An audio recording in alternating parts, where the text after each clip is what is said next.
ઉત્તર ગુજરાતમાં વરસાદ બાદ કુદરતે જાણે પોતાનું સૌથી સુંદર સ્વરૂપ ધારણ કર્યું હોય. બનાસકાંઠા જિલ્લાના પોલો ફોરેસ્ટમાં હાલ સહેલાણીઓનો ભારે ઘસારો જોવા મળી રહ્યો છે. મિની કાશ્મીર તરીકે ઓળખાતું પર્યટન સ્થળ વરસાદી માહોલમાં હરિયાળીથી છલકાઈ રહ્યું છે. અરવલ્લીની ગિરિમાળાઓએ લીલીછમ ચાદર ઓઢી લીધી છે. વાદળોથી ઘેરાયેલા ડુંગર, ઠંડો પવન અને ઝરમર વરસાદ વચ્ચે પોલો ફોરેસ્ટનું કુદરતી સૌંદર્ય દરેકનું મન મોહી લેશે. પોલો ફોરેસ્ટમાં આવેલા વણજ ડેમ અને ખળખળ વહેતા ઝરણા હાલ પર્યટકો માટે મુખ્ય આકર્ષણનું કેન્દ્ર બન્યા છે. અહીં પહોંચતા સહેલાણીઓ કુદરતની ગોદમાં સમય પસાર કરી રહ્યા છે અને સુંદર નજારાઓ પોતાના કેમેરામાં કેદ કરી રહ્યા છે.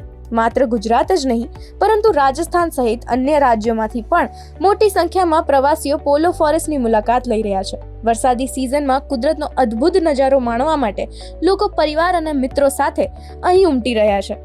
જો તમે પણ આ વરસાદી સિઝનમાં કુદરતની નજીક જવા માંગતા હોય તો પોલો ફોરેસ્ટ તમારા માટે એક શાનદાર ડેસ્ટિનેશન બની શકે છે. પરંતુ પ્રવાસ દરમિયાન પર્યાવરણનું જતન કરો અને સ્થાનિક તંત્રની સૂચનાઓનું પાલન કરીને સુરક્ષિત પ્રવાસનો આનંદ માણો.